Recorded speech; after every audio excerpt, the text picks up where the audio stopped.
Welcome to Law Matters, a show exploring current issues of social relevance. I'm your host, Jenifer. Today we're exploring the concept of climate change refugees and what this really means for the world. We've never seen climate change occurring at a rate where people are actually having to move from where they currently are. And what are the legal implications of this? We'll look at this and also the humanitarian implications and what can be done from an international legal perspective.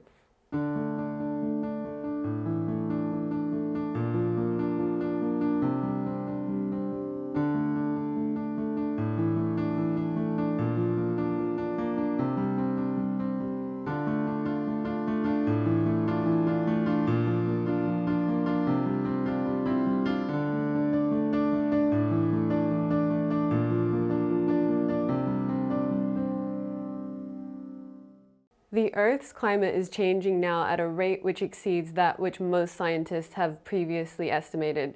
What this means for populations varies, but this includes issues such as the need to move, the need to seek water and food elsewhere, and there are certainly legal implications arising therefrom. When we have populations moving from one place to another, there are certainly issues as to whether they will meet the definition of a refugee or indeed an asylum seeker or other legal term. If they do not, this raises other issues regarding where they can go, who can help them, and whether the international legal framework will be of assistance. Already we are seeing lawsuits in this space, and we are seeing the international community being asked to help these individuals, as we have seen for the first time our first climate change refugees. This is certainly an issue we all need to care about. There are, of course, humanitarian implications arising therefrom, and it means that we all need in some way to reach out and assist. Whether this assistance will come from governments, will come from local communities or NGOs is yet to be determined. What is relevant now and what is the issue now is that they do require some assistance, and there isn't the current legal framework in place to provide this. So we are going to necessarily see the development of laws in this area, and then to try and work out how this can apply in this very narrow but yet very important area. And to gauge public opinion on this issue, we asked people their views on this topic.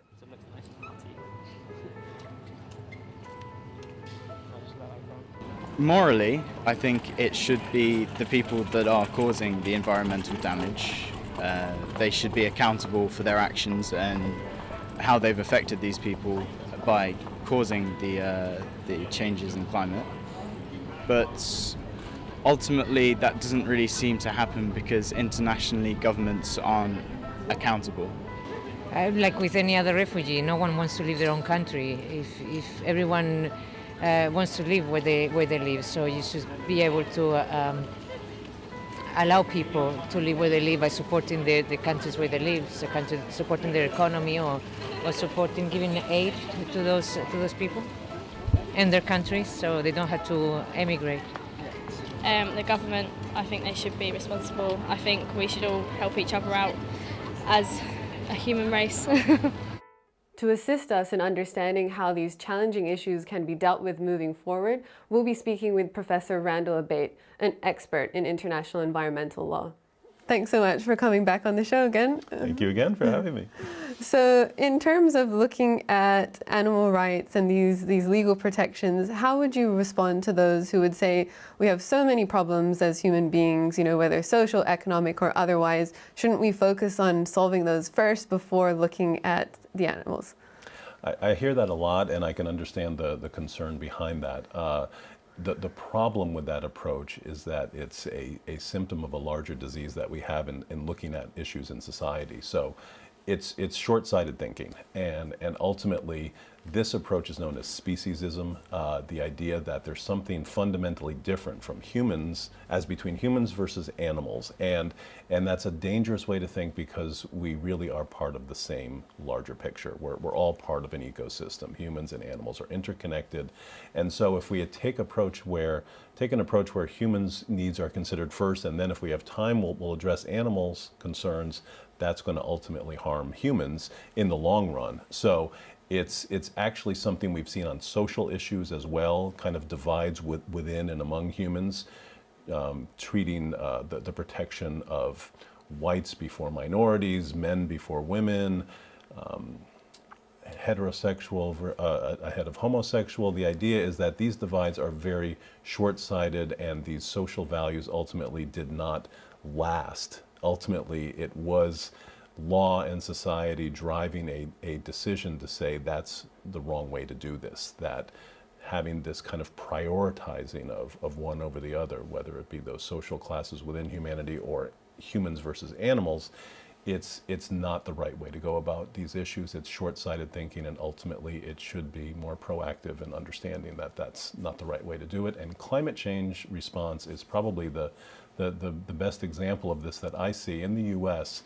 That is the logic about why we don't need to act on climate change now. That essentially we can wait. We can address our economic crises first, and then if climate change is still a problem 20 years from now, then we can address it. And that is ultimately very short-sighted, because our economic problems won't matter much if we've decimated the planet by not regulating climate change.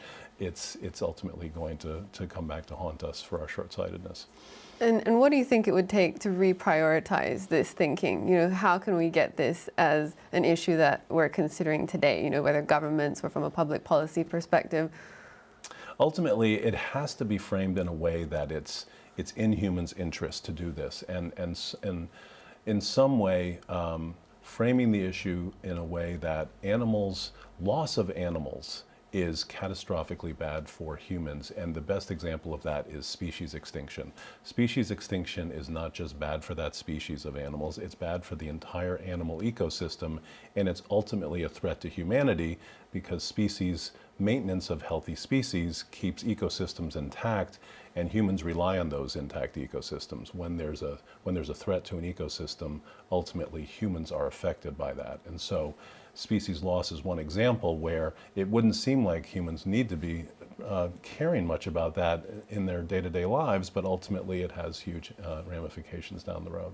That's very interesting. And I know you've talked about, when we look at climate change, there are major human rights implications here.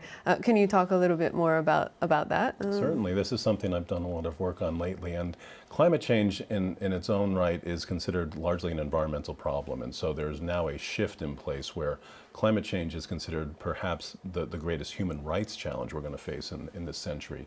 And that's because climate change is causing marginalized communities to be radically affected, displaced, and ultimately international law and domestic law are going to have some provisions in place to account for how these impacts to these communities are going to be addressed. So one example, climate refugees, refers to communities that are ultimately forced out of their homeland because they can no longer live there, whether it be as a result of sea level rise, or which would cause island nations to be inundated, or coastal erosion in the Arctic melting that would cause indigenous peoples to no longer live in their homelands.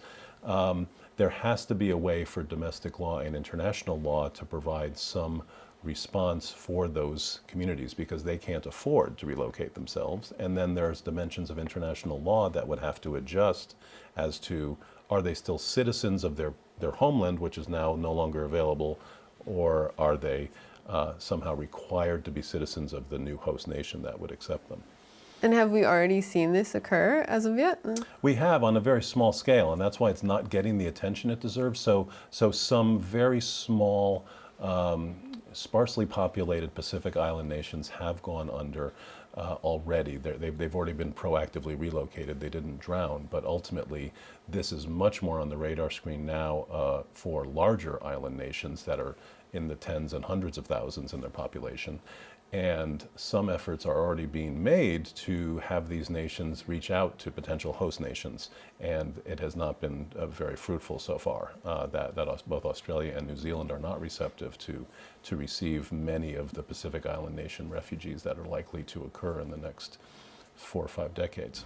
And I wonder, how can we resolve this? Because this will be occurring increasingly in the future. And you mentioned that people are not, or nations are not necessarily receptive to receiving these populations. So how do we move forward on this, do you think? Well, it's a big challenge for international law, because we currently have a refugee treaty, but the traditional notion of what a refugee is different from climate refugees. So it would be difficult to amend the existing refugee treaty to address this problem. So the climate change treaty is really the better better source for that to happen. But the problem there is that after extensive negotiations, there's only limited human rights language in the climate change treaty, the recent one that came out of Paris in 2015.